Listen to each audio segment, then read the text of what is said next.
Bueno, buenas tardes a todos. Muchas gracias por acompañarnos nuevamente en este segundo webinario. Como el público siempre se renueva, les voy a contar un poquito. Mi nombre es Micaela Tomasini, yo lidero el Departamento de Responsabilidad Social y Desarrollo Sustentable de CAME, junto con un equipo conformado por Fernanda y Sofía. Y en esta ocasión estamos trabajando junto con el equipo de economías regionales, del sector de economías regionales, que es uno de los sectores que conforman CAME. Ahí justo lo vi a Pablo Bernengo, que es el director ejecutivo, y a Eduardo, que están conectados. Trabajamos también con el equipo de economías regionales, conformado por Pablo, Eduardo, Estefanía y Alejandra, en varios temas de manera transversal. Uno de ellos tiene que ver con la implementación de CAME Sustentable. ¿Qué es CAME Sustentable? Es un programa para empresas que lo que busca es acompañarlas en generarles más competitividad, mayor competitividad, brindándole diversas herramientas, principalmente certificaciones de calidad, para lo que hemos creado un sello propio, que es el sello CAME Sustentable. En el marco de ese sello y en el marco de este programa que ya lleva 1 año y medio de implementación a través de estos 2 equipos que les menciono y de equipos externos, lo que hacemos es acompañar a las pymes brindándoles herramientas para que puedan desarrollarse y desenvolverse mejor en el mercado, tanto a nivel interno como a nivel externo. Eso para ponerlos un poquito en contexto. Bueno, nada, como saben, la pandemia nos obliga a reformular ciertas cuestiones, ciertos programas y a reformular también nuestros hábitos, y pensando un poco en todo esto con todo el equipo, es que pensamos en este ciclo de webinarios al que hemos llamado Buenas Prácticas en Tiempos de Transformación. ¿Por qué? Porque para nosotros como equipo de trabajo ya venimos en una transformación que viene no de ahora, sino que ya lleva un largo tiempo, es por eso que dentro de esa transformación vino Cambio Sustentable, y la pandemia es como la culminación de esa transformación.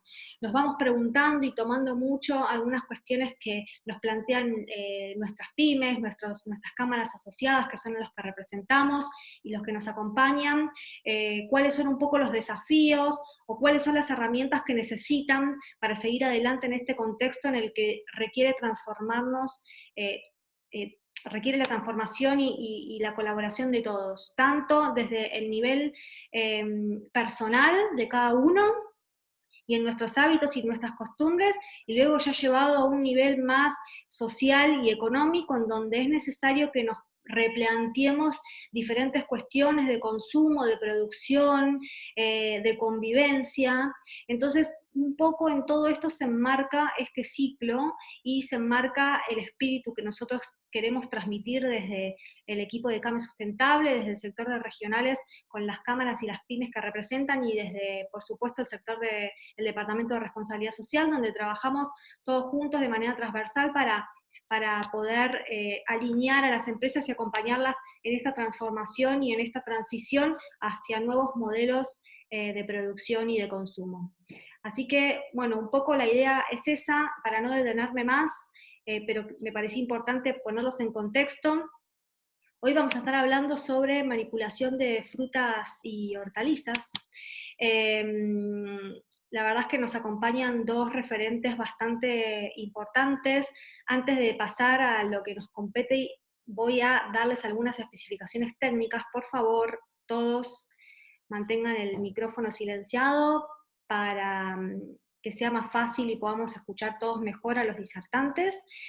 En el chat pueden interactuar, que tienen ahí al costado, pueden interactuar, dejar sus preguntas, sus comentarios. La idea es que a medida que vayan dejando sus preguntas, nada, vamos a ir tomando notas con las chicas del equipo, y al final vamos a abrir a las preguntas, vamos tomando nota de esas y las hacemos, y después si no alguno, si quiere hacer alguna pregunta, tomar la palabra, nos avisa y le damos la palabra por ahí. Así que bueno, le vamos a agradecer tanto a Diego Rivera, el licenciado Diego Rivera, como Oscar Liberotti, que van a ser los disertantes en el día de hoy. Primero vamos a comenzar con Diego Rivera, que nos va a hablar un poco más de como una parte previa, que tiene que ver con las plantas de empaque y el principio de todo. Y después vamos a darle paso a Oscar, luego, para que él nos hable un poco más desde el comercio minorista y desde el lado del consumo y de la relación que tenemos más nosotros los consumidores, no tanto en la parte previa de producción, sino también mejor en la de consumo. Así que bueno, los presento primero a Diego Rivera. Él es licenciado en Tecnología Industrial de los Alimentos de la UADE, actualmente jefe de proyectos y procesos en Ledevit SRL, es una firma en la que él también se desempeñó como jefe de aseguramiento de calidad. Diego forma parte del equipo de HACCP y participa en la implementación del esquema de certificaciones de FSC 22000. Es consultor independiente, asesor en calidad e inocuidad, y en lo que es su carrera también se desempeñó como auditor líder del área de calidad en OIA, la certificadora, coordinador de cursos de formación y supervisor de postada kosher en el frigorífico Finex Corp. Y por otro lado, nos va a estar acompañando Oscar Liberotti. La verdad es que ambos tienen un currículum súper extenso, así que nos focalizamos un poquito en los últimos tiempos. Oscar es ingeniero agrónomo, egresado de la UBA, es magíster en gestión de la empresa agroalimentaria de la Universidad Católica Argentina, y desde el año 2008 trabaja en calidad y tecnología, precisamente en el sector de tecnología frutícola de la Corporación del Mercado Central de Buenos Aires, además de capacitar a externos. Desde el 2007 es el responsable técnico de la plataforma logística de frutas y hortalizas de Inc. Sociedad Anónima, que es el supermercado Carrefour. Realmente él es un especialista y referente en la temática de frutas y hortalizas, y entre sus más recientes disertaciones está el proyecto Verdulería en la Ciudad de Buenos Aires en el 2019, calidad y buenas prácticas en el manejo de frutas y hortalizas frescas en el mercado concentrador de Neuquén, la comercialización en el mercado interno y las exigencias de calidad de frutas y hortalizas en la provincia de Buenos Aires entre el 2014 y el 2018. Y bueno, muy interesante ambos, así que encantados de escucharlos, y le damos la palabra a Diego para que comience. Bueno, antes que nada agradecerles a la gente de CAME por haberme invitado. Un gusto estar con Oscar, que obviamente es un referente, estar en esta charla. Bueno, yo tengo para compartir acá un documento que lo vamos sirviendo, y a partir de ahí vamos a arrancar con lo que es la disertación.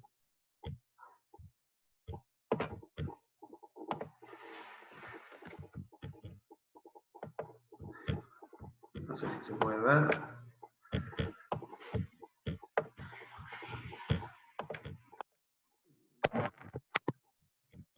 No se ve.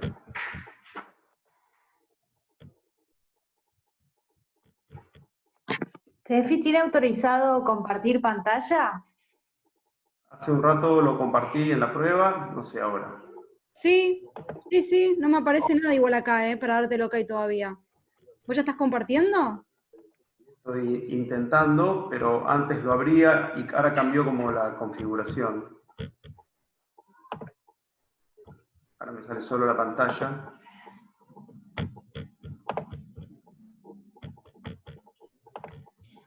Tenés que seleccionar qué pantalla querés compartir. Sí, claro, no, ya lo hicimos antes de arrancar, y hicimos la prueba, y ahora como que desapareció la pantalla. Sí, se veía perfecto. O sea, podés acceder al botón que dice compartir pantalla, ¿no? Sí. Pongo, y el documento que tengo abierto, que yo había dejado abierto, no aparece ahora en la... A ver. Ahora sí, ¿Aparece? ahí está. Ahí está, ahí está. Ahí Muy está. bien.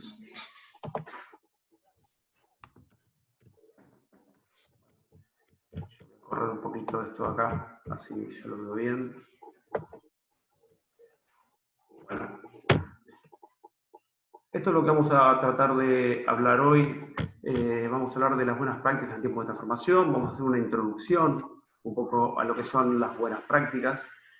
Después vamos a ver algunos aspectos de cómo hablar de las buenas prácticas de manufactura en lo que es una sala de empaque. Vamos a ver unos enfoques de cómo implementarlas, las buenas prácticas en la sala de empaque. Yo ya estoy hace un tiempo ya abocado directamente a la industria y me parecía bueno darle como una visión de las buenas prácticas desde adentro de la planta, de cómo nosotros las vemos, cómo las tratamos y cómo las intentamos implementar y mejorar constantemente. Y ese es el eje como arme la charla.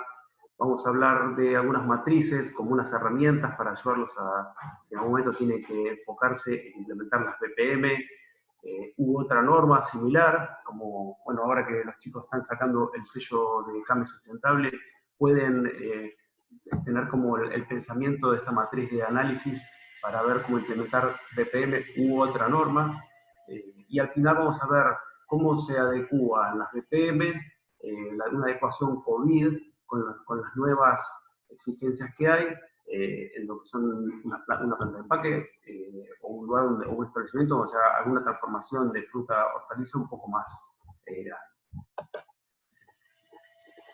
A mí esta frase me gusta usar para empezar, que es que la transmisión de enfermedades a través de los alimentos, de un alimento contaminado, la verdad que es un factor de alto riesgo para la salud pública.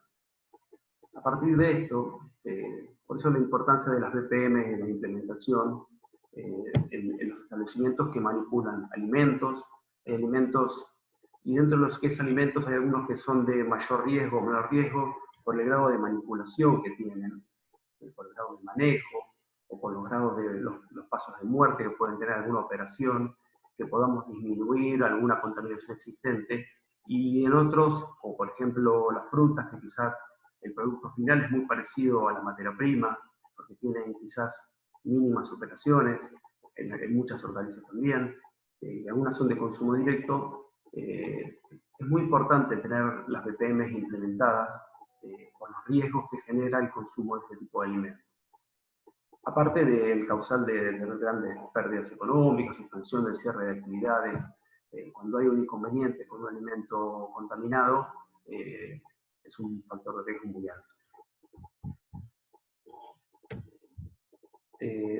Hay tres palabras que siempre dan vuelta cuando hablamos de buenas prácticas, que son calidad, inocuidad y valor nutricional.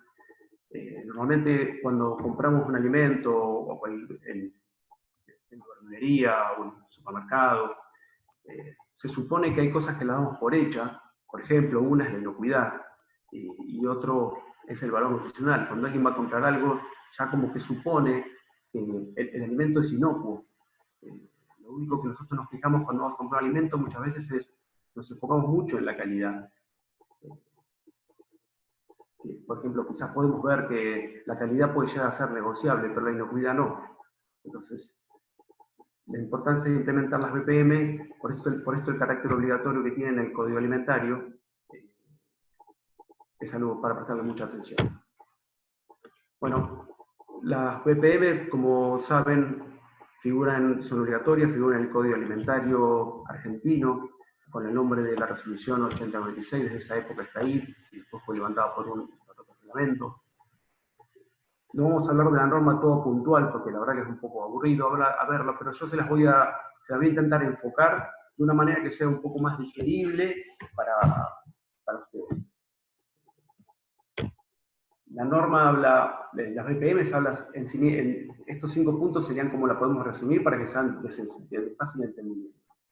Habla primero de materias primas, después habla de las instalaciones, habla mucho, se focaliza en la higiene, habla de programas alternativos que están muy vinculados con lo que es la producción, y después habla de documentos y control.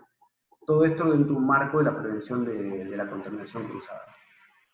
Cuando vemos todo lo que habla acerca de materias primas, se focaliza mucho en la procedencia de las materias primas, de dónde vino, cómo fue el campo que fue tratado, con qué agua se utilizó, cuál fue el agua de riego, qué pasó en ese campo con los residuos, cómo es el manejo del control de plagas, cómo es el estado del equipamiento, cómo interactúa esto con el medio ambiente.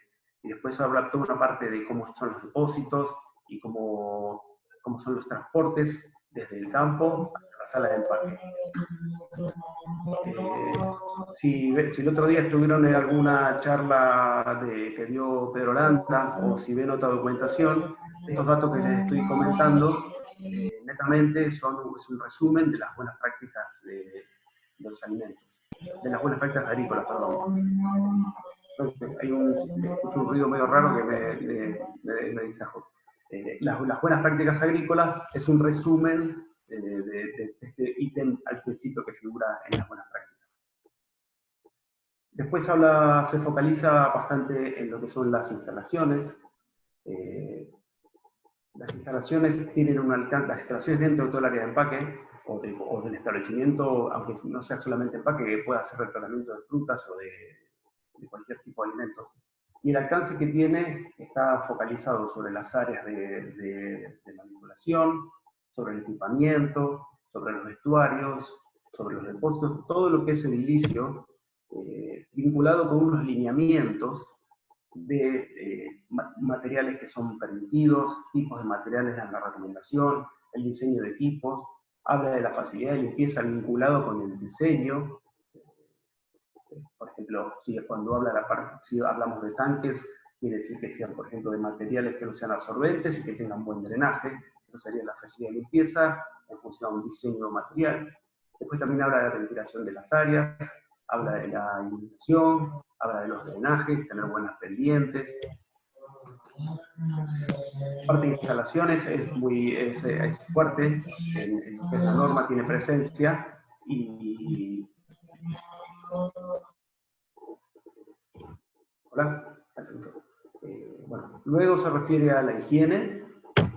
La higiene está enfocada desde 3 puntos de vista: la higiene personal, la higiene de las instalaciones y las higienes en la operación. Se hace también una especificación de todo lo que es los productos que podemos utilizar, ya lo vamos a ver más después.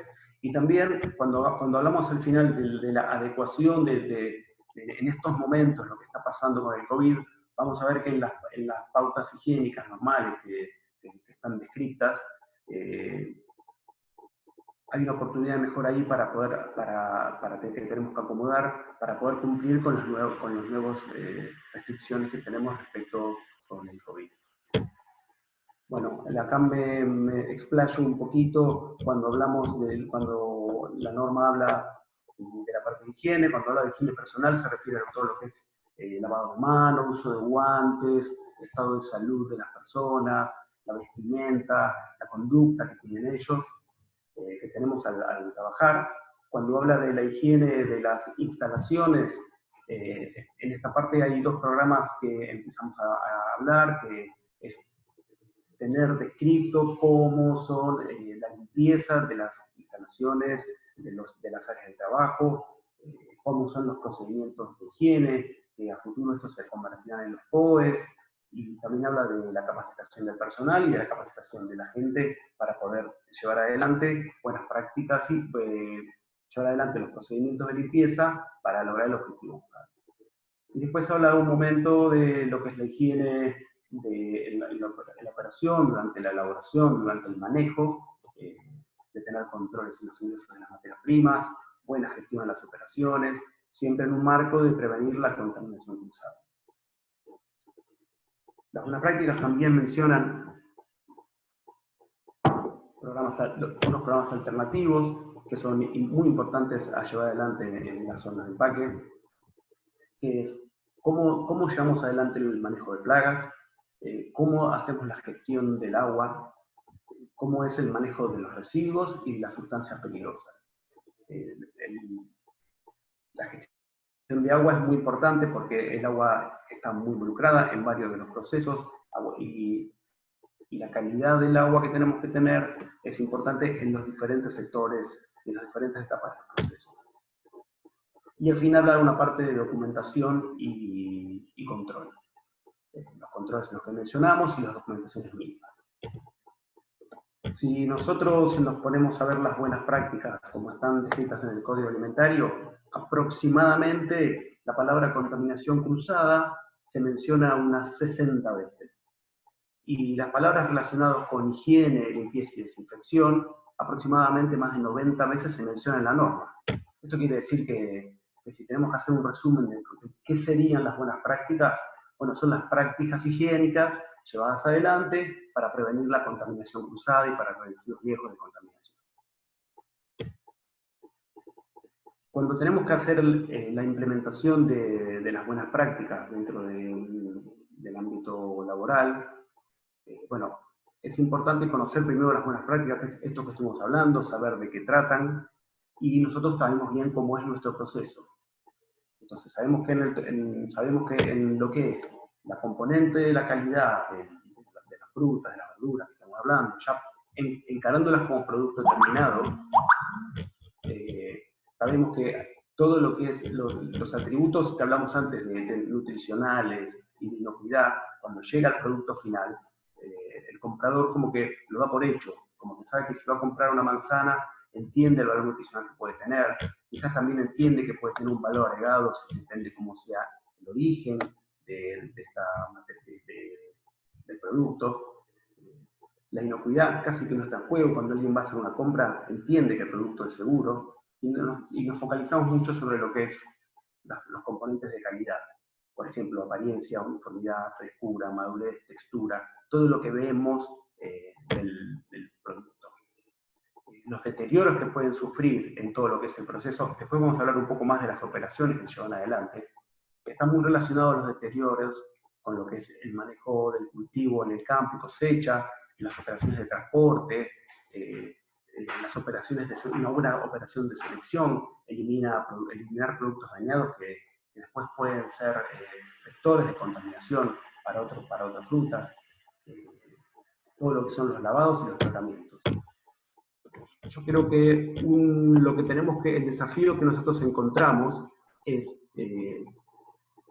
cómo adecuamos la norma, cuando estamos en nuestra sala, cómo adecuamos la norma, las buenas prácticas en este caso, a nuestro proceso, con los recursos que disponemos, dentro de un marco coyuntural.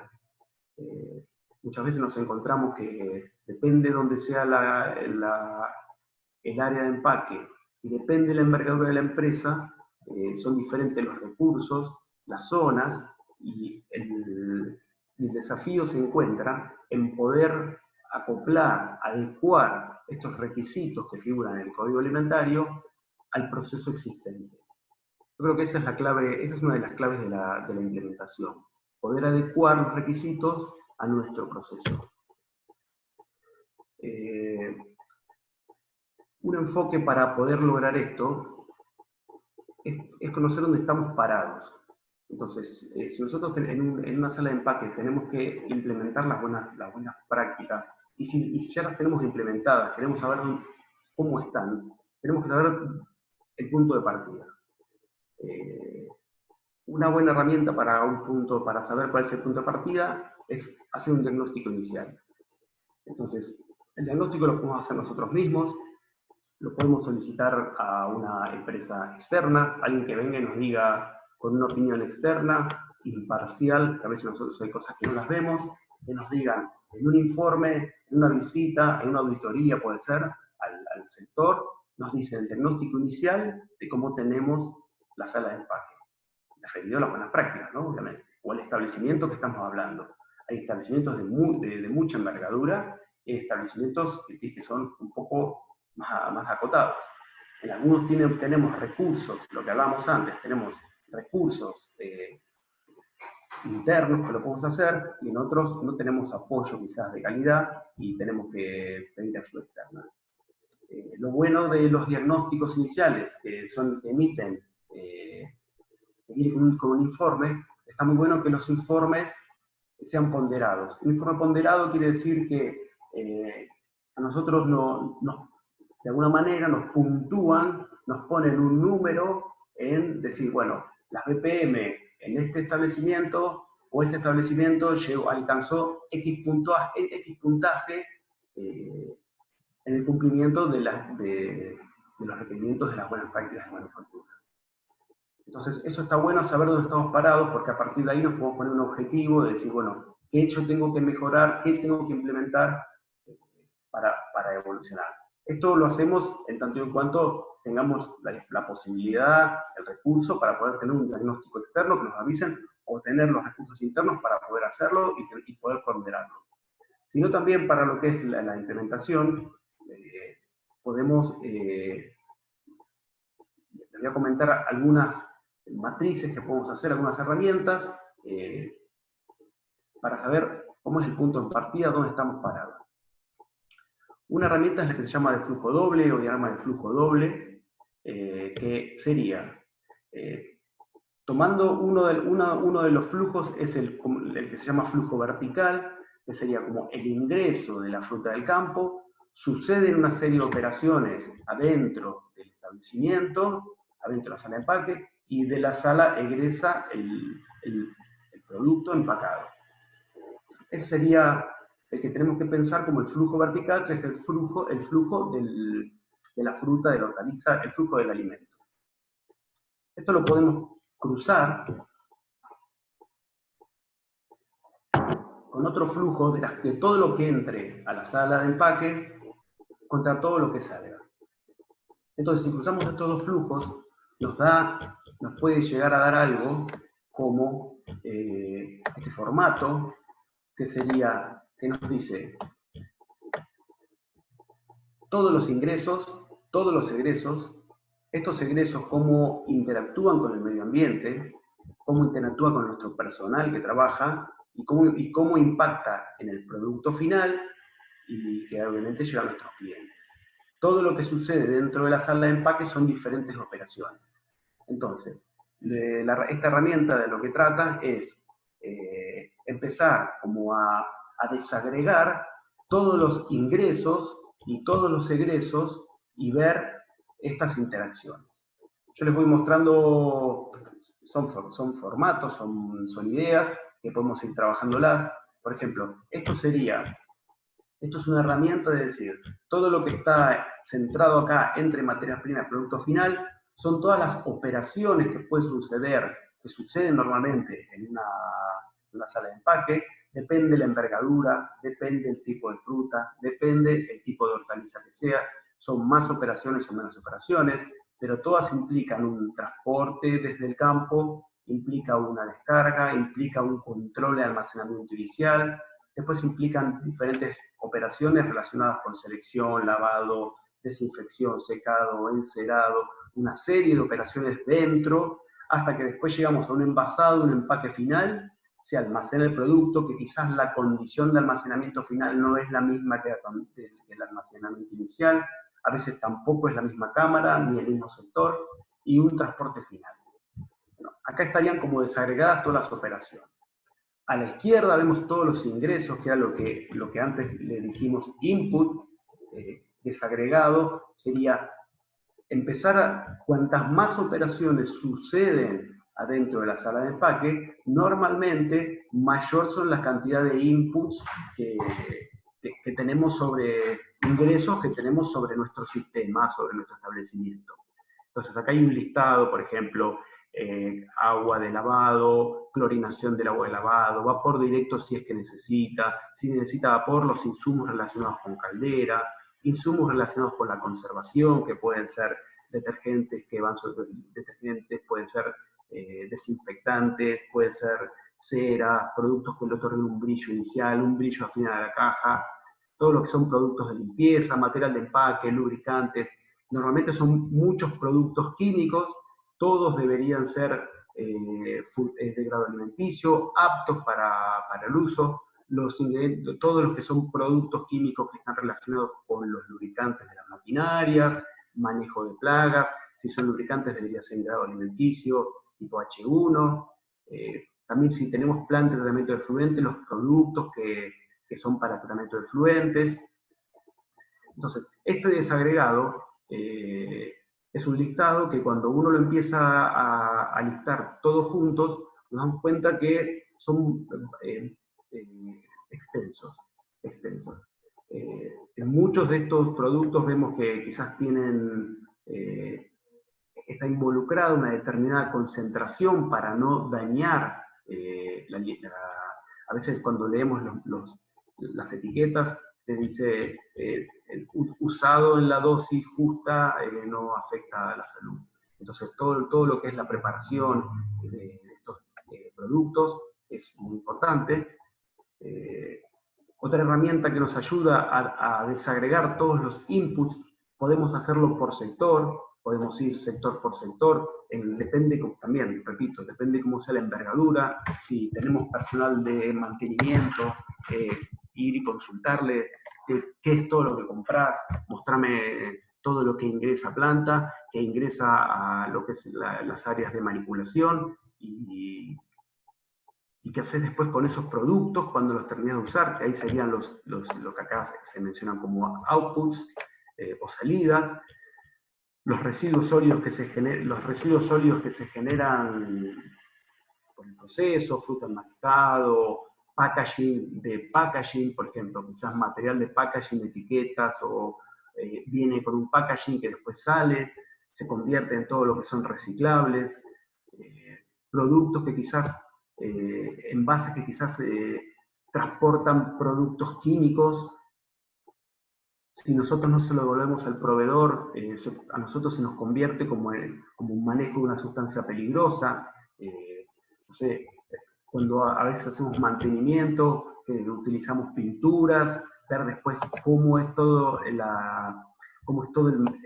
manejo de estos envases vacíos. Cada una de estas cosas implica que tengan un lugar puntual, que quizás esté bajo llave, que lo tengamos separado, que lo tengamos identificado. Entonces, si nosotros armamos este mapeo, si logramos armar este mapeo de una buena,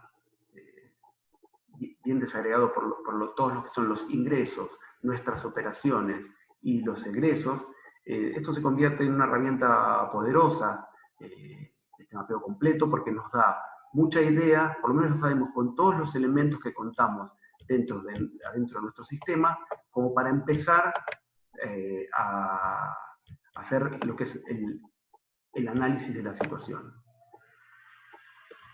Otra manera de ver cómo implementar la norma es usar lo que se llama una matriz de criterios.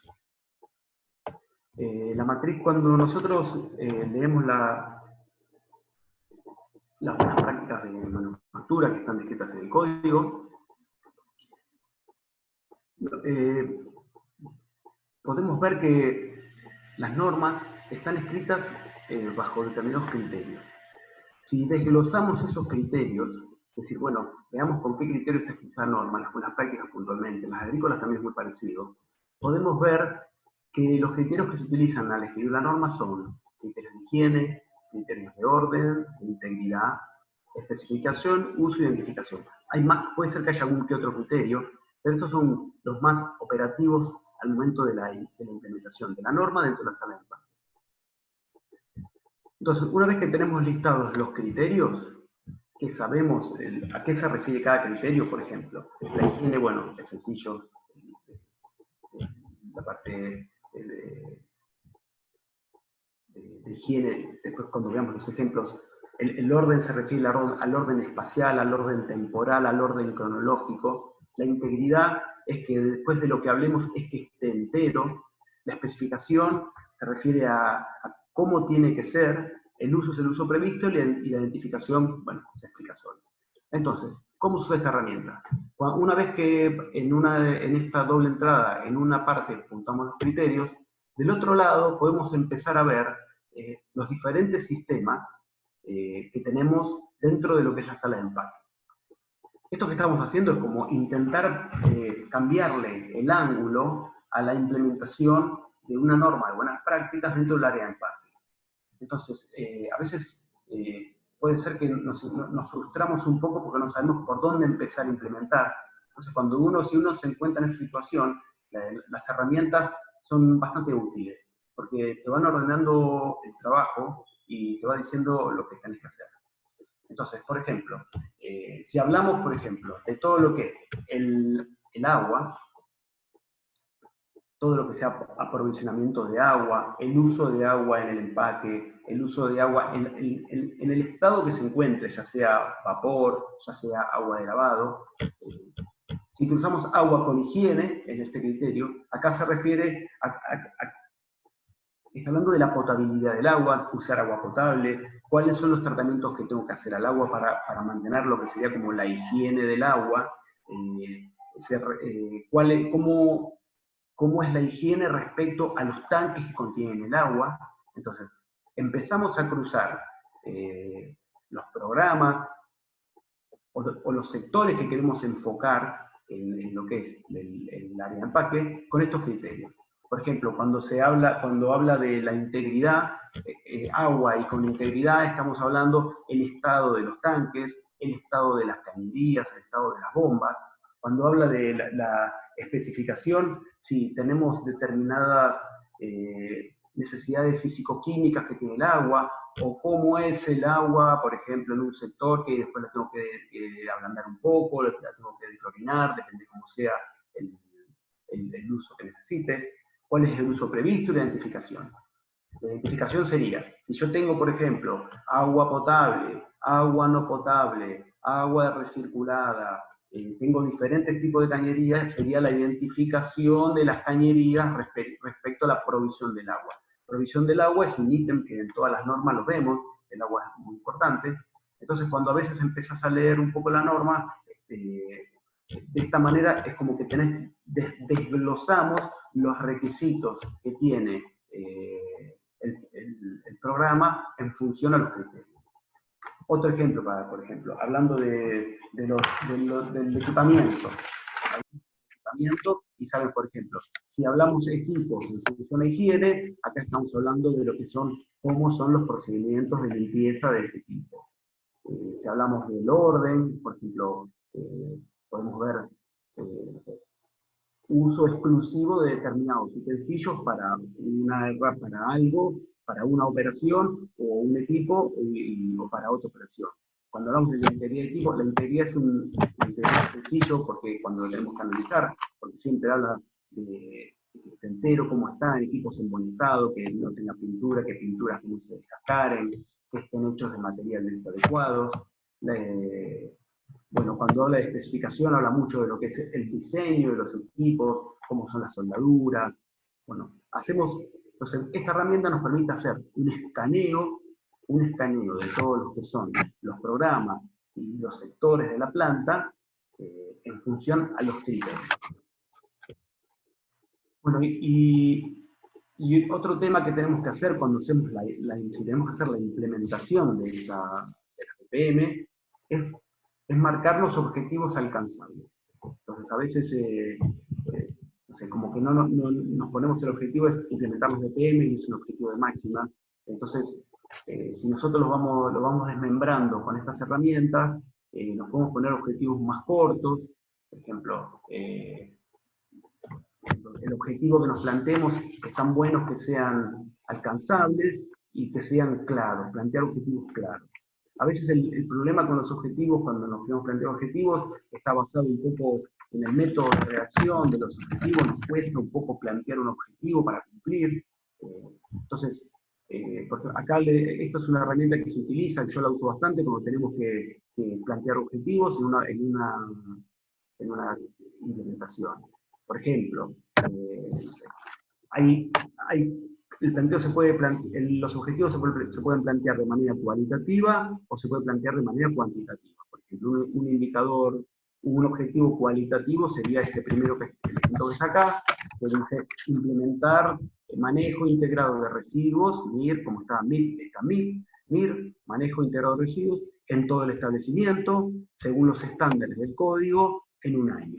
Entonces, este objetivo está planteado con un verbo, un objeto, un indicador, la condición de tiempo. Entonces tiene una buena redacción y se entiende, porque lo que yo quiero hacer es implementar el manejo de residuos en todo el establecimiento. Este es el indicador. Si no lo implemento en todo el establecimiento, no logré el objetivo.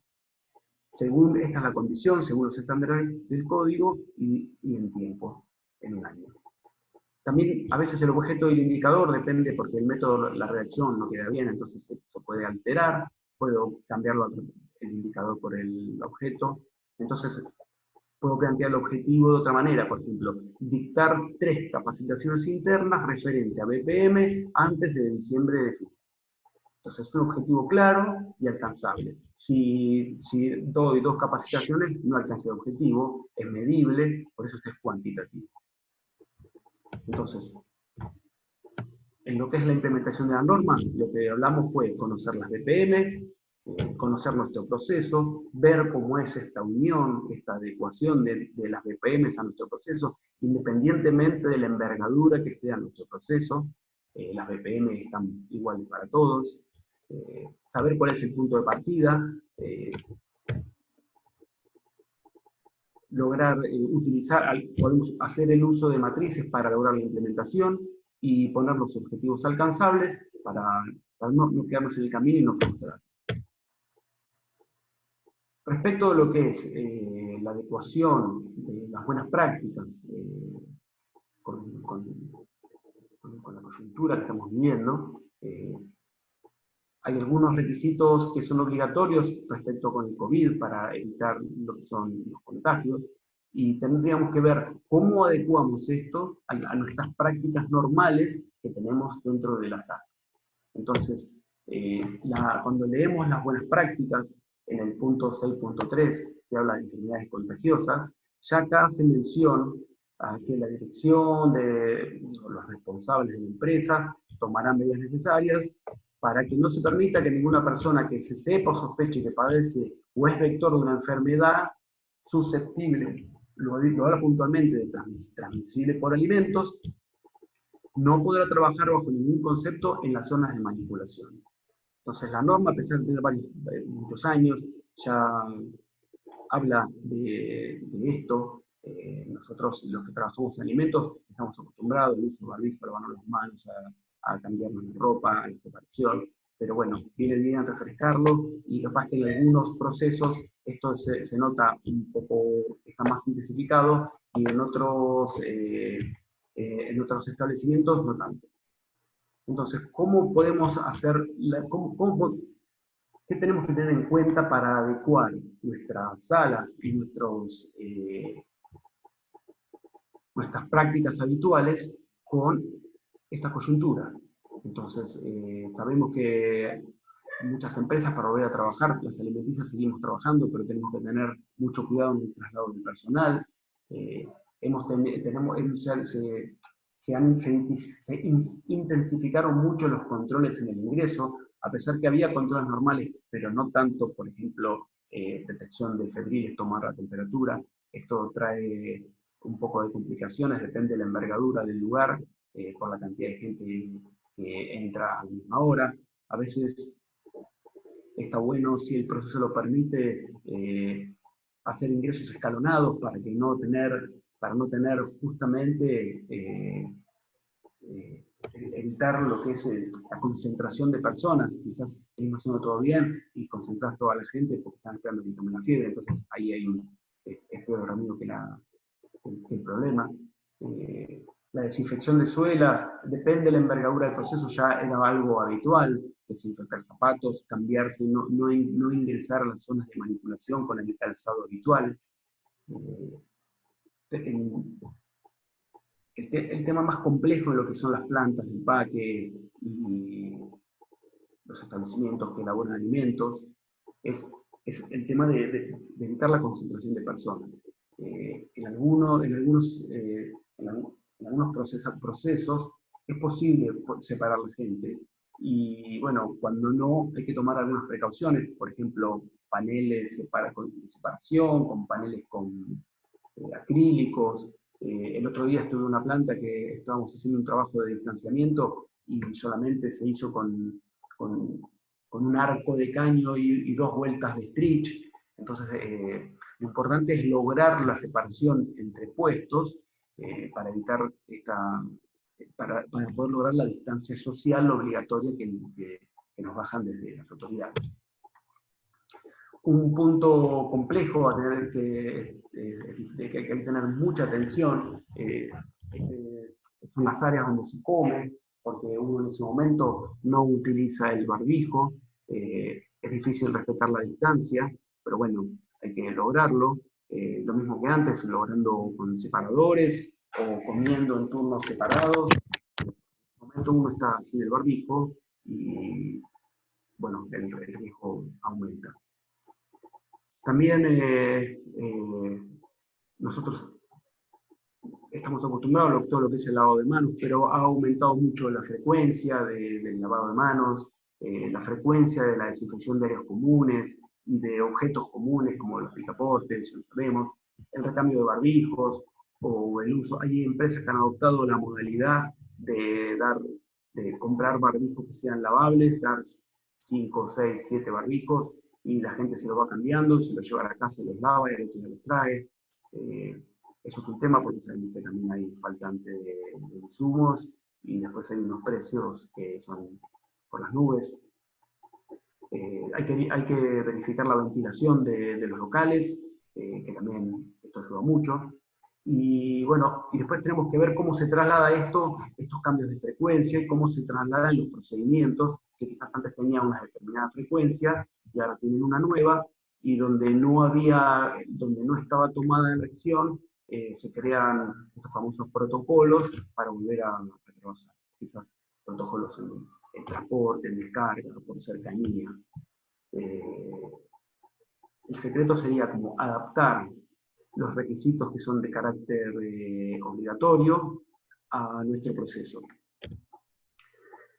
Bueno, en el futuro no sabemos muy bien qué nos depara con esto, no sabemos cómo está evolucionando, no sabemos si este virus va a tener algún tipo de mutación, no sabemos, hoy nos dicen que no es transmisible por los alimentos, pero quizás el alimento puede ser un vector, no sabemos cuánto tiempo dura. Entonces yo no sé si no sabemos cómo van a evolucionar. Lo que sí sabemos es que las empresas que estamos trabajando con alimentos, que es un posible vector hacia el consumo final, tenemos que adaptar estos requisitos a nuestros trabajos habituales. Bueno, yo les agradezco mucho esta oportunidad que me dieron. Gracias a Cami. Si alguien tiene alguna pregunta, empezamos, o después al final, después de Oscar. Y bueno, buenas tardes a todos. Bueno, Diego, muchas gracias. Sí, la verdad que sin duda es un tiempo de adecuación y de transformación para todos que tenemos que llevar hacia todos los aspectos de nuestra vida y de nuestra tarea. Si les parece, Oscar, seguimos con él y al final los que tienen preguntas, como dijimos antes, pueden dejarlas en el chat y las hacemos al final, mucho más fácil. Como quieran. ¿Se escucha lo que hablo? Sí. Bueno. Gracias, Diego. Gracias, Came, por haberme invitado. Yo voy a hablar desde el punto de vista de la pequeña empresa, es decir, estamos hablando de los comercios frutihortícolas, y también desde el punto de vista del consumidor. De la pequeña empresa es bastante complicado, parece fácil, nunca nadie me dio bolilla. Estamos hablando en realidad de las verdulerías. Y si entramos a verificar qué es lo que pasa en las verdulerías, nos vamos a asustar. Empezando por el comienzo de por qué un verdulero toca la mercadería. ¿Por qué cuando vamos a verdulerías directamente nosotros podemos ingresar y tomar esa fruta y verdura que después vamos a consumir? Yo creo que ahí tenemos el primer problema. No tenemos que ir y no tenemos que directamente tocar nosotros la fruta y la hortaliza. ¿Y qué es lo que pasa? Acá pasa algo bastante grave, que es no sabemos que estamos manipulando frutas y hortalizas. Yo creo que nosotros no nos damos cuenta que las frutas y las hortalizas es comida. Y que a través de la comida sí se puede contaminar, no solo con el coronavirus, como dicen, bueno, que no toca, sino otros tipos, como puede ser bacterias, virus, de todo tipo. llámese, por ejemplo, la bacteria de la hepatitis, el virus de la hepatitis, o una salmonela, una Escherichia coli, una shigella. Es bastante complicado eso, y eso hay que prestarle mucha atención. Hay muchas veces, se dice en las verdulerías, no, pero ¿qué problema hay si total yo lo hiervo y con eso mato todo? Mato las bacterias, mato los virus. Sí, pero no es tan así, porque hay gente, hay consumidores que, valga la redundancia, consumen o comen directamente crudo. Llámese una rúcula, una albahaca, que no necesariamente pasa por un lugar donde se va ¿cómo se llama? A hervir o se va a cocinar. Entonces hay que tener mucho cuidado en eso. Lo primero que habría que ver hoy es el tema de el que atiende. Yo pregunto, ¿el verdulero tiene el barbijo? ¿Tiene la protección adecuada? ¿Tiene todo como dijo Diego recién, todo por ejemplo, todo lo que sea el adecuado atuendo para estar vendiendo? Y la pregunta es, ¿cuál es el adecuado atuendo de un verdulero? ¿Hasta qué punto él puede estar pasando una enfermedad? Entonces, muchas veces, seguramente el verdulero puede llegar a tener una libreta sanitaria, pero la pregunta que yo me hago es, ¿la persona que está al lado del verdulero, el ayudante de él, tiene libreta sanitaria? ¿Hizo algún curso para saber cómo manipular esa fruta y esa hortaliza? Y más hoy en estos días. Después, a otra cosa que me refiero es, muy bien, nosotros vamos a comprar a una frutería. Vamos a suponer que el único que expende la fruta y la hortaliza es el verdulero. ¿A qué distancia estamos nosotros de ellos? La pregunta que yo me hago es, ¿hay realmente 2 metros entre persona y persona esperando en la verdulería para que lo atiendan? Vean ustedes cuántas veces estamos en círculo esperando que uno atienda y tranquilamente, yo estoy seguro que no es ni siquiera 1,5 metros eso. Cuando los protocolos nos establecen que tiene que tener 2 metros. Entonces, muchas veces sacamos los protocolos y no cumplimos lo que hay que cumplir. Muy bien, ahora vayamos eso con respecto a verdulerías, ¿no? A los comercios minoristas, que por supuesto tienen que tener toda la limpieza, por supuesto libre de plagas. Muchas veces uno va a las verdulerías y las ve bastante mugrientas, bastante sucias, así que hoy hay que más que nunca limpiarlas. Todos los anaqueles, vean ustedes los techos y a ver si no tiene de repente telaraña, porque o tierra, porque hace un montón de tiempo, un tiempo bastante grande que no se limpia ese sector. Otro de los problemas que yo siempre veo es ¿por qué en una verdulería la fruta y la hortaliza se encuentra a la calle? ¿Por qué da a la calle cuando no tiene que estar dentro del local para venderlo? ¿Pasan animales por ahí, por la calle?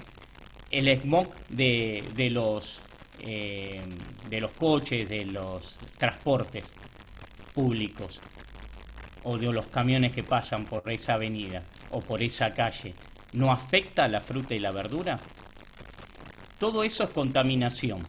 Por eso no tendría que estar ninguna verdulería con la fruta y la hortaliza sobre la vereda. Tiene que estar dentro del local. Ahora bien, Hoy por hoy, por el problema del coronavirus, lo que hay que hacer es que la persona que atiende o que prepara el pedido, no nos olvidemos que hoy hay mucho pedido a través de internet o a través de un teléfono, por supuesto tiene que estar con el tapaboca, con guantes y continuamente, diría yo, estar con el alcohol en gel. En cuanto a otra cosa que es no acercarse tanto a la mercadería. Eso sería bastante importante para tratar de que no se infecte todo lo que sea frutas y hortalizas. Es decir, el aislamiento hoy es importante. Y no solo entre persona y persona, sino entre persona y la fruta y la hortaliza. Ahora vamos a ir a la parte de consumidor. Llego a casa, muy bien, ¿qué hago? Voy con las bolsas o me las traen, llego a mi casa y ¿qué es lo que realmente tenemos que hacer? A ver, en mi casa mi señora implementó un protocolo para ingresar. Antes de ingresar, se desinfectan las bolsas por el lado de afuera, porque uno no sabe en la verdulería dónde estuvieron esas bolsas. Si yo llevo la bolsa, por supuesto también la desinfecto, porque por ahí sin querer toqué algo que estaba infectado. Y después desinfecto todo lo que sea mi elemento, mis zapatos. ¿Con qué lo desinfecto? Con lavandina, un trapo con lavandina. Me cambio el calzado, ¿sí? Y todo lo que sea fruta y hortaliza, sí lo coloco en la batea de la cocina y lo pongo con un poco de cloro. ¿Cuánto es ese poco de cloro? Uno dice, bueno, ¿cuánto lo dejo? Son más o menos, para que ustedes tengan una idea, unos 5 mililitros por litro de agua. 5 mililitros de cloro. Eso es una tapita más o menos, para que ustedes tengan una idea, por cada 2-3 litros de agua. Es decir, lleno la batea y le coloco una tapita de cloro. Lo dejo 5 minutos actuar, ¿sí? Y con eso puedo decir que está bastante desinfectado. No nos olvidemos que el tema de los virus, el virus es un ARN con una capa lipoproteica, que lo que hace el cloro es desintegrar esa capa lipoproteica, entonces lo deja inactivo al virus. En el caso de las verduras, acelga, espinaca, de que se hierven, ¿sí? Recién a partir de está comprobado que a partir de los 90 grados los virus se desarman, se quedan inactivos. Así que es importante tratar de todo lo que sea la fruta y la verdura, desinfectarla y no dejar de pasar por el tema de la desinfección. La Organización Mundial de la Salud en estos días nos dijo, no hace falta ponerle cloro, no hace falta limpiarla nada más con agua. Yo diría, no es solo el coronavirus, hay bacterias y por lo tanto esas bacterias se inactivan con el cloro. No dejemos de limpiar la fruta y la hortaliza, no la dejemos. Yo creo que no sé, a mí me parece que no corresponde, hay que hacerlo. Por supuesto eliminando todo lo que es limpiarla bien de entrada, si quieren pasarla por agua solamente, pero después sí agregarle un poco de cloro para desinfectar. ¿Por qué el agua? Bueno, es importante que tener agua limpia, como dijo Diego, en el campo y en las galpones de empaque, el agua tiene que estar desinfectada. No puede ser cualquier tipo de agua porque puede ser transmisor de enfermedades eso. Yo tuve una experiencia para que ustedes tengan una idea, conocen la cuarta gama. La cuarta gama son esas bandejitas que vienen ya cortadas, precortadas. Bueno, resulta que la persona que armaba esas bandejitas, que por supuesto para consumir esas bandejas, tienen ustedes, para comprarlas dentro de la verdulería, tienen que tener inscripción de tanto el registro del alimento como del establecimiento que la realiza. ¿Por qué esa inscripción? Bueno, porque nos da una pauta de que por lo menos hay alguien que lo está verificando de que no tienen problemas de contaminación. Volviendo al tema de ese, les decía que yo tuve una experiencia que hubo problemas de Escherichia coli en una de ellas, no la O157, que es la peor de todas, la cepa peor de todas, sino otro tipo de Escherichia coli, y al final era que la batea estaba sucia, y resulta que la persona que lo hacía todo donde estaba el agua de riego estaba cerca del pozo y eso hacía contaminar toda la verdura, que después al pasarla a la cuarta gama contaminaba todo el efecto. Así que bueno, es muy muy importante, les diría, sí, lavar bien las frutas y las hortalizas. Por supuesto, lavarse bien las manos con alcohol.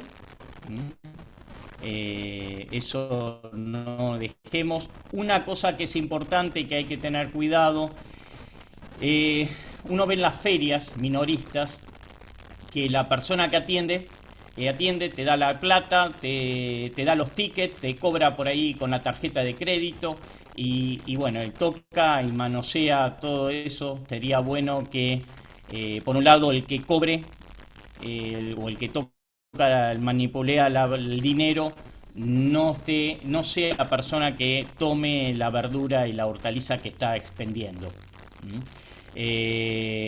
Yo sé que eso es caro, porque ya tenés que tener como mínimo 2 personas, pero hoy hay que tener mucho cuidado, aunque está demostrado que el dinero no es portador de coronavirus. Pero yo tendría mucho cuidado en todo eso. Así que bueno, los espero. Si alguno tiene alguna pregunta para hacer, no hay ningún problema. Mica, te paso.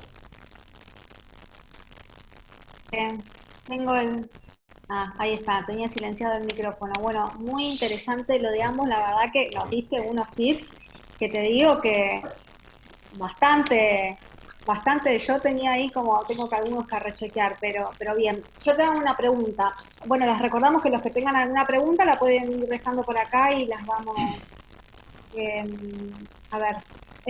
Cuando vos, por ejemplo, lavás los alimentos, porque el otro día escuché o leí, no recuerdo, vos lavás la fruta o la verdura y la metés en la heladera.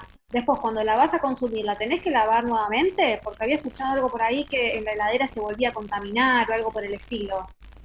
Si la heladera la tenés sucia, vale, se te va a volver a contaminar, pero no hace falta. Inclusive cuando uno la saca de la batea, la seca. Te conviene secarla para que no quede húmeda esa verdura y esa fruta, ¿no? Que se termina después pudriendo. Entonces lo conviene secarlo. Por lo menos todo lo que sea de fruta. La hortaliza, vamos a suponer, las lechugas, vos las vas a cortar, la vas a limpiar, después la vas a cortar y conviene sacarle el agua ¿viste una centrifugadora de verdura? Entonces te queda seca, claro, el secador de verdura. Eso te queda seco y ya ahí se te mantiene tranquilamente más de una semana adentro de un tupper. No tenés ningún inconveniente de hacerlo. Perfecto. Acá justo Florencia pregunta, dice, en mi caso distribuimos alimentos en nodos de consumo, que son casas de familia, las cuales consumen comunitariamente. Elaboramos varios protocolos de entrega y cuidado del equipo de trabajo. Mi consulta sería, ¿es posible que si embolsamos por pedido es menor el riesgo de contaminación y posible contagio de COVID? No, yo creo que una vez que está alguien contaminado puede ser propagador de la enfermedad en cualquier momento. El tema, lo que tenés que hacer es cuidarse el que está, en este caso, está separando la fruta y la verdura que va a ir casa por casa. ¿sí? Entonces, esa persona es la que se tiene que cuidar, esa persona es la que tiene que estar con barbijo, esa persona es la que tiene que estar con guantes. Ahí es donde te cuidas. No es tanto el problema de que separes la fruta y la verdura, sino el tema es cómo está la persona que está haciendo ese trabajo de fraccionamiento de la fruta y la verdura. Perfecto. Bueno, yo sigo con las preguntas para vos, así, y después hago las de No hay Diego. problema. Después, Pedro Aboitiz pregunta, ¿qué sugerencia harías para que los municipios hagan un mejor control de las verdulerías? Que Pedro, yo lo que haría es, a ver, primero de todo concientizar políticamente que hace falta inspectores en la calle que estén verificando los protocolos de limpieza. Primero de todo, porque si vos no tenés gente que pueda controlar eso, no tiene ningún sentido lo que estamos hablando, porque no lo van a hacer, salvo alguna persona consciente, después no lo van a hacer. Entonces, hay que tener inspectores en la calle mirando el estado en que están las verdulerías. Y a partir de ahí, ver si practican el protocolo de estar con guantes, con tapabocas, expendiendo y, por supuesto, en las verdulerías, como les decía antes, afuera, ya que no pueden entrar en la verdulería, generalmente, que estén a una distancia entre persona y persona no menos de 2 metros. Eso también responde a la pregunta de Francisco, que preguntaba cuáles son los accesorios que tiene que usar el personal de la verdulería. Lo que acabo de decir. Bueno, Eso, si quieren pues. lo repito, no hay problema. Guantes y tapabocas, eso es fundamental. Sí, respetar la distancia sobre todo. Respetar la distancia, por supuesto. Y otro tema que dijiste que está bueno es el tema de que a veces la fruta está expuesta como hacia la calle y no solamente pasan animales, Seguro. sino que también el auto, bueno, todo lo que interfiere en eso. Sí. Lo Norma, que pasa es que, pero- perdóname, ahora le prestamos atención por ahora por el coronavirus, pero Sí, obvio. eso fue de siempre. No es Sí, que obvio. estamos desde el año 30 en realidad con eso. Vos no tenés por qué estar tocando la mercadería, porque es fruta y hortaliza. Lo que Obvio, pasa es sí. que no lo cumplimos. Ese es el tema. Tal cual. Norma Viña pregunta si se pueden lavar las frutas con agua, lavandina apta para alimentos y jabón blanco. No hace falta el jabón blanco. Con la lavandina solo ya como llama, se elimina si hay alguna bacteria, algún virus. No, tampoco es tan excesivo, ¿no? Piensen ustedes que viene más o menos limpio, ya de los galpones de empaque, como contó Diego, cuando se empaca esa fruta pasa por bateas que tienen generalmente algún fungicida o algún ¿cómo se llama? Algún desinfectante que elimina todo lo que sea virus y bacterias. Lo que pasa que, bueno, después a veces eso falla y es cuando uno ve la fruta que se honguea, ¿no? Después, Jorge Pasos pregunta, ¿qué pasa si se identifica en algún mercado concentrador COVID? ¿Cuál es la situación? ¿Se cierran Mirá. el mercado concentrador? Ya que el flujo Eh, de gente y contacto es mayor. No, a ver, estaba pasando, eso lo puede contar bien Aboitiz. Yo les cuento así nomás rápido, se ha pasado y lo que se hace es separar enseguida a toda la gente que tiene problema de coronavirus y lo que se hace, se trata de desinfectar toda la zona. Porque el problema es que cuando los mercados mayoristas vos atendés a un montón de personas y no sabés quién es el que estaba infectado. Así que por eso hay que tener cuidado cuando uno compra fruta y hortaliza de desinfectar uno todo eso, ¿no? Sí, por las dudas. Acá nos encontramos, claro, por las dudas, acá nos encontramos con un problema muy grande. Son como lo escuchamos en la televisión, son los asintomáticos. Personas que tienen el virus, pero que no te das cuenta porque no tienen fiebre, no tienen nada. Entonces te le están pasando el virus y no sabés que te lo están pasando. Es bastante complicado eso. ¿Por qué haces? Sí, tal vez Hasta ni que ellos no salga saben. No lo sabés. No sabés porque no tienen ningún síntoma. Por eso son asintomáticos, sin síntomas. Entonces ahí vienen los problemas. Después, pregunta, esta ya estamos, pregunta Mario Bevilacqua, ¿Qué pasa con las verdulerías que están en la vía pública vendiendo? Y además, ¿qué pasa con el traslado de verdura fresca en vehículos no adecuados donde la fruta o la verdura va expuesta? Los vehículos tienen que estar aprobados por SENASA. Eso, si hay vehículos no adecuados es porque no tienen que estar ahí. Y la pregunta era de la verdura que está en la calle. Bueno, hay que tomar los recaudos fundamentales. Sí, supongo que está hablando de las ferias, ¿no?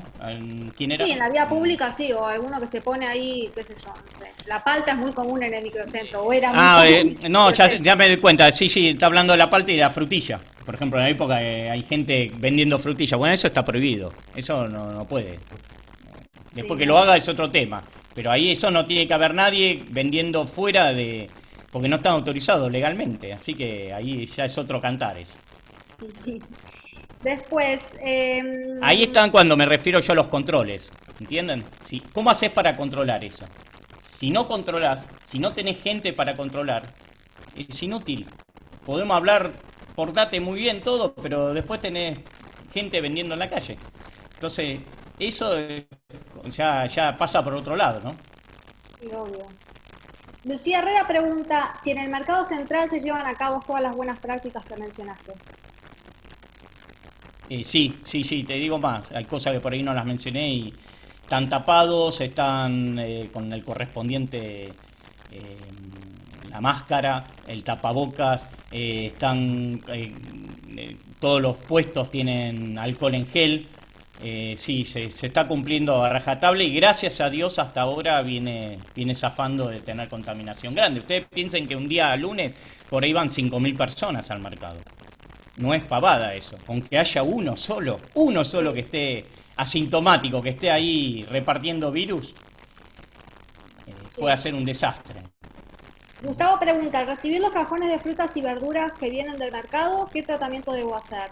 Por si alguna de las personas que participan en la carga del camión está contaminada. Acá hay un tema que es el tema de los envases retornables. Yo les cuento así rápido para los que no conocen. Hay generalmente en las zonas de producción de acá, de alrededor de Buenos Aires, los envases son con retorno. ¿Qué quiere decir eso? Uno compra en el mercado mayorista, lo vende en la verdulería el producto y devuelve el envase vacío al mercado mayorista cuando otro día va a ir a comprar. Hay un grave error que es por un tema de costos, tendría que ser todo envase sin retorno. La verdad es eso, no tendría que venderse con envase retornable, pero no se hace por un tema de costos, nada más, pero se tendría que aplicar eso, ¿no? La ley está, no se aplica. Sí. Pablo Bernengo dice, por lo que decís, es más seguro abastecerse en el hipermercado con autodespacho o el verdulero que no despacha nuestras frutas y verduras. Si es así, ¿no habría que protocolizar el autodespacho? Yo creo que sí, yo creo que habría que protocolizarlo, como dice Pablo. Te digo más, yo lo que haría es una sola persona atendiendo.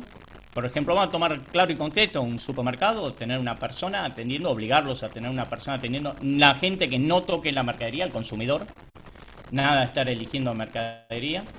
Y eso sería lo mejor, porque aparte esa persona tendría que tener ya libreta sanitaria, se le puede exigir bastante cosas importantes que hoy no se lo exige porque va uno a comprarlo. Sí, algunas verdulerías eso ya depende de bromatología de la ciudad de Buenos Aires y bromatología a nivel nacional, ¿no? Hay algunas verdulerías que tienen el cartel, pero también es una cuestión de nosotros como consumidores de respetar las normas de convivencia y si vas a la verdulería no estar tocando la fruta o la verdura y también exigir como consumidor que se respeten las normas de cuidado, de atención y de cuidado de los alimentos más que nada, independientemente de lo que vaya a hacer uno después cuando llegue a su casa, ¿no? Pero digo, también es una transformación y algo de cultural y de costumbre de que nosotros también tenemos que comprometernos. Sí. Lo que pasa es que hay muchas cosas culturales, como vos decís, que no ayudan. Si vos agarrás Holanda, agarrás Italia, Francia, tienen todos, no es que no exista la venta callejera. Eso existe en otros países, pero dice, ¿cómo hacen ellos? ¿Y nosotros por qué no lo vamos a poder hacer? Bueno, hay que tomar los recaudos necesarios para poder hacer eso. Yo no soy partidario de que la persona agarre, todo el mundo agarre la fruta y la verdura. No soy partidario de eso, y menos en esta época. No, obvio, hay que ser cuidadoso. Ahora tengo algunas preguntas para Diego. Dice, Pedro Aboitis pregunta, si podrías comentar la importancia de los responsables técnicos de los mercados y depósitos de frutas y verduras. Bueno, yo creo que la responsabilidad más grande que tienen es hacer cumplir las normas. Por eso a mí me gusta enfatizar tanto en que uno no puede controlar una norma que desconoce. Entonces, lo primero que hay que hacer con los supervisores es una buena capacitación para que sepan no solamente que controlen, sino que sean multiplicadores internos de los requisitos. Cuando vos, cuando te pones a mirar, no estamos hablando del director técnico del lugar, no estamos hablando del capataz, por ejemplo. Entonces, lo que tiene que saber bien, entendí eso, ¿no? A ver, después aclárame eso, si es el responsable, es hacer cumplir todas las normas, porque por él pasan estas decisiones. Entonces, muchas veces se encuentran como que cuando hablamos de los recursos, es que vos podés exigir cuando te den todo, por ejemplo, que te den los barbijos, que te den las máscaras, que te den, si tenés que hacer separaciones, que te den la facilidad para poder respetar una distancia, y cuando la distancia no la podés respetar, tenés que poner una fase en el medio. Entonces, ahí te respondí. Después Claudia pregunta, que vos mencionaste que en algunas plantas de empaque se utilizan productos de desinfección. ¿Esos productos son peligrosos para la salud? ¿Hay que tener algún otro cuidado especial para lavarlos en casa? Está buena la pregunta. La respuesta es sí y no. Son peligrosos para las... O sea, primero, el producto que se utilice tiene que estar inscripto. Tiene que tener una inscripción, tiene que ser un producto legal. Miren, fíjense ahora ustedes cuando estén comprando alcohol en gel, van a ver que ahora hay alcoholes en gel que vienen sin etiqueta, y hay otros que vienen que están inscritos. Entonces, primero el producto no es peligroso si está inscrito, pero ya con que esté escrito no quiere decir que no sea peligroso.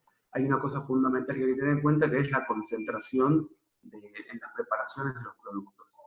Entonces, vos podés tener un producto inscrito que es tóxico, pero lo que te asegura que esté inscrito es que lo que tiene adentro es lo que dice el producto y no tiene ninguna otra contaminación. Las contaminaciones químicas son como las bacterias, no las vemos, todo lo que quede alrededor del producto. Y lo importante después de la desinfección es retirarlo, ese desinfectante de un enjuague final. Pero si el producto es inscrito y el producto lo usas en la concentración adecuada, se minimiza el riesgo. No quiero decir no es tóxico, se minimiza el riesgo de contaminación. Y la otra parte que me decías, en casa, algo en casa. No, espérame que la busco de nuevo. Sí, había que volver a lavarlo, o sea, sí, acá. Sí, había que tener algún otro cuidado en tu casa. Ya, yo estoy de acuerdo con todo lo que dijo Oscar. Lo único que le agregaría que, no sé, para mí hay que considerar que todos los productos ya están contaminados, que vienen contaminados. Porque una cosa es cómo sale de una sala de empaque y otra cosa es después todos los procesos posteriores que puede llegar a tener. Entonces, quizás uno hay compras comunitarias, fíjese que hay un montón de verdulerías que después tienen un montón de presentaciones, entonces ahí ya tenés otra manipulación. Para mí hay que considerar que el producto viene con carga no solo microbiana, con el virus y con otro tipo de microorganismos. Lo que dijo Oscar es algo que en alimentos estamos preocupados porque de organismos puntuales están hablando de limpiar y no de desinfectar. Es la diferencia de limpiar, es sacar la suciedad visible, desinfectar es disminuir la carga microbiana que no la vemos. los tamaños de las bacterias son muy pequeños, no las vemos. Entonces, Acá para mí, siempre hay que desinfectar. Acá, a raíz de este comentario que hiciste, están preguntando bastantes si cuando te referís a inscriptos, te referís a autorizados por el SENASA. Exacto, inscritos Porque, en el SENASA, depende de donde sea el ámbito que le corresponda. Y ahí tenés una diferencia de dinero a veces muy grande. Hay productos que están inscritos en el SENASA que quizás valen más que uno que no te lo ofrecen, pero el otro no sabes el origen. Gabriel Berardinelli te pregunta si una evaluación de riesgo sería lo que también se debería encarar en una planta a fin de identificar y ponderar. Totalmente, sí. Lo que pasa es que la evaluación de riesgo ya es como una etapa, en uno de los gráficos que yo mostré, acuérdense que las buenas prácticas de manufactura es como la base de todas las normas. Todas las normas que después veamos, que ya son muchas de dominio público, por ejemplo, HACCP, ISO 22, las ISO, las 22.000, la FSC, cualquier esquema de calidad o de inocuidad, todos tienen base de buenas prácticas de manufactura. Porque cualquier análisis de riesgo, si vos no tenés las buenas prácticas implementadas, no hay ningún tipo de análisis de riesgo que soporte. Y ahora, quizás eso es para otra charla, pero si vos tenés en el pensamiento la matriz de cómo es un análisis de riesgo, vos tranquilamente podés incluir que lo que estás buscando, de decir, bueno, de todos los transportes que están ingresando, cuántos realmente sacan el producto en condiciones. Si uno mide eso, no sé, lo que no medimos no lo podemos mejorar, ¿no? Entonces, capaz que a veces saber ese puntapié inicial de decir, el transporte lo tengo en este estado, a dónde lo quiero llevar, pero bueno, hay que medirlo eso, es difícil.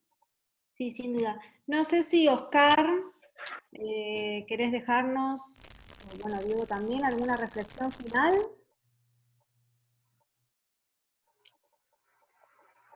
O sea, cómo, sin dudas esto llegó para quedarse.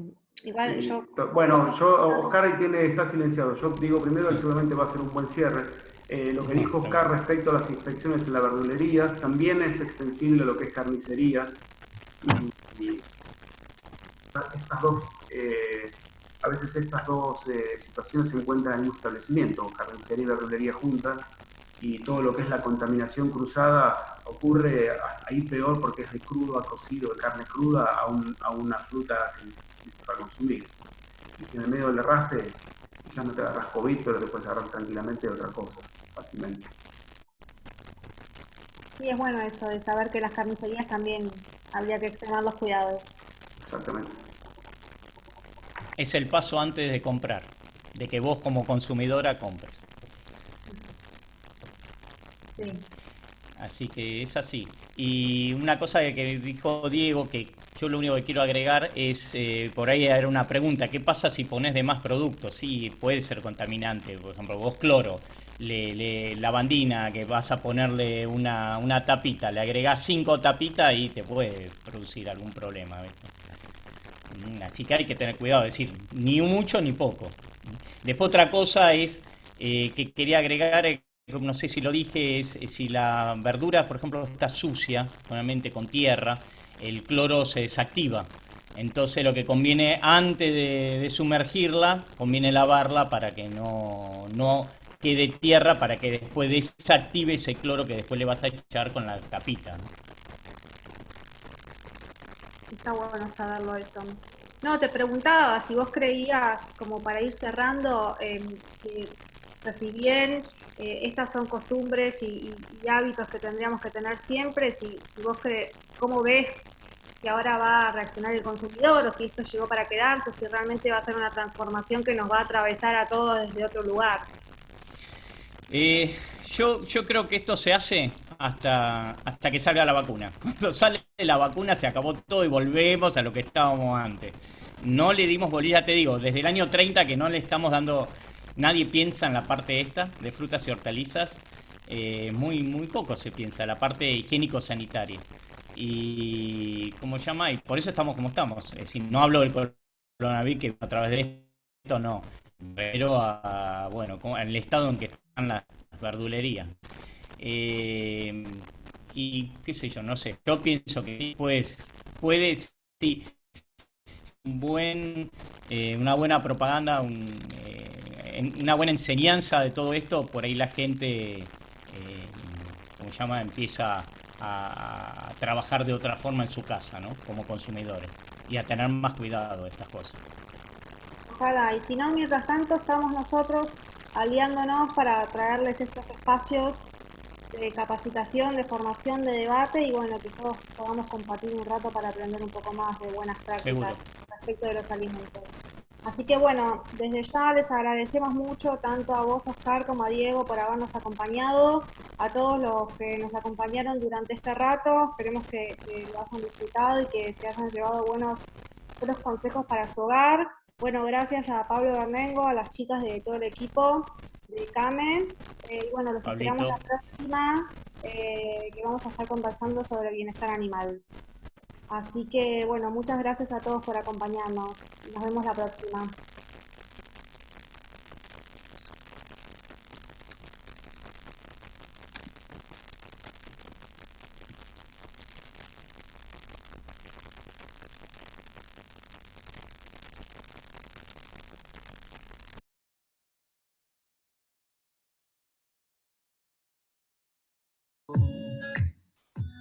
I find that I come to light.